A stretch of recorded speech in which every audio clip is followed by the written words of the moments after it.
For the Roman Republic, so far, we've looked at two examples of architecture. Let's look at some sculpture, like this one here. This is titled Head of an Old Man. It is a portrait bust carved of marble, and it's life size. I say portrait bust because it never had a body. It was always a bust or from the neck up. And he most likely served as an ancestor in the household altar. Now remember, I said that the Romans worshipped their lineage, their ancestors, and it was not uncommon to have these realistic representations of your leading male members of your family, like your grandfather, your great-grandfather, your great-great-grandfather, and they would be placed in the household altar space, and they would then be part of your gift giving and thanks and your requests. So within that context, let's look at this figure. Head of an old man, because we don't know exactly who this is. The identifying elements have been lost, but he is extremely realistic. We have the wrinkles of his brow, we have a receding hairline of curly hair, we have these heavy jowls, this thick skin that is loose underneath his chin. The type of portraiture we're seeing here is called veristic. That's the definition I've given you up there. Veristic.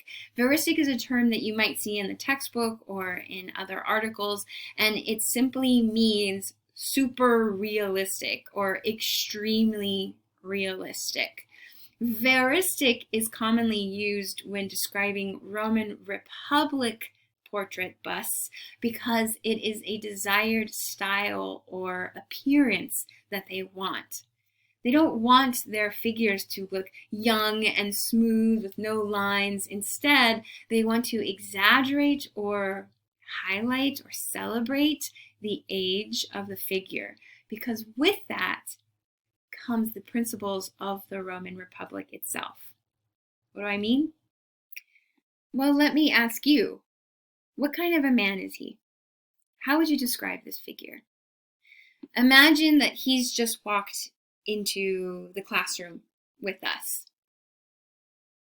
What kind of a character is he? Is he serious? Is he silly? Is he someone who's quick to laugh? What kind of a life has he led? What kind of experiences has he had? What has he done with his life or in his life? Does he look powerful? Does he look like he's in control of any situation he comes into? Yeah. When I ask this question of students, I often will get responses of serious, mean, scary, determined, strong. All of these characteristics are because of that super realistic or that veristic representation of him. It's almost like we can read these wrinkles, these lines, and they're telling us about his life. I pause because I want you to continue to look at this.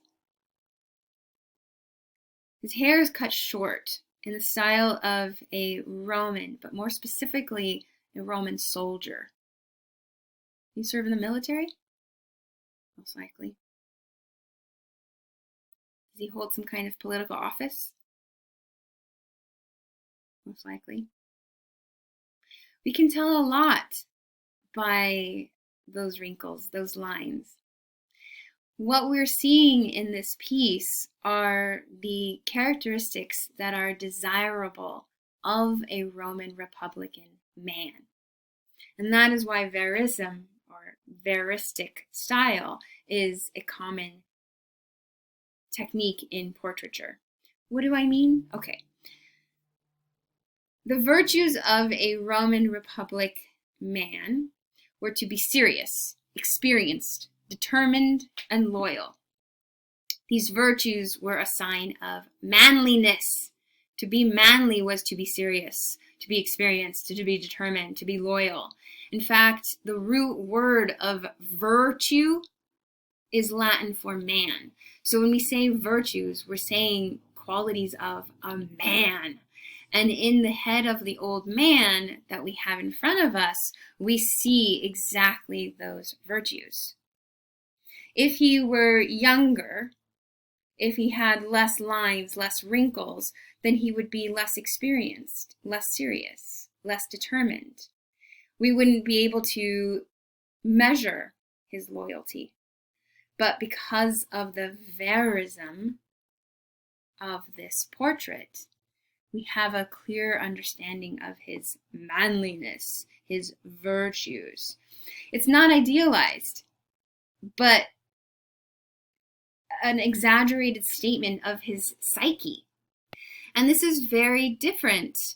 This is very different from what we saw in the portraits of the Greeks, right? Those Reichi warriors, the Kouros, those were all young, strong men, but without the age, without the experience, the virtues of a Roman man. Now, this reminds me and leads me into another element of Rome, or the context of Rome. To be a Roman is a very difficult identity to maintain. To be a Roman is to have to find a balance between the desire for peace and the need for warfare. What do I mean? Well, let's go back to our... Here in this map, we see the expansion of the Roman Republic, and with this is the conquering and the destruction of people. These are wars. But to maintain the strength of this empire, you also need periods of peace. You also need stability.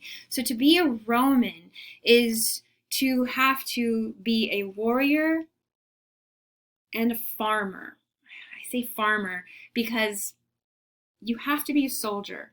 But when you're not fighting, you have to maintain, you have to feed the empire.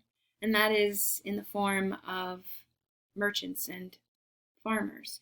So for this sake, I say that you have to maintain this balance of being a warrior and a farmer. That while we need to conquer, we also need peace for prosperity. And this difficult definition of a Roman is this difficult balancing act between these two identities. And it's going to play a part as we continue throughout the Roman world, out of the Republic and into the empire. And that's what we're seeing in this Roman man. The difficult balance of being the stable farmer and the vicious warrior play out in the virtues of the seriousness, the experience, the determination, and the loyalty.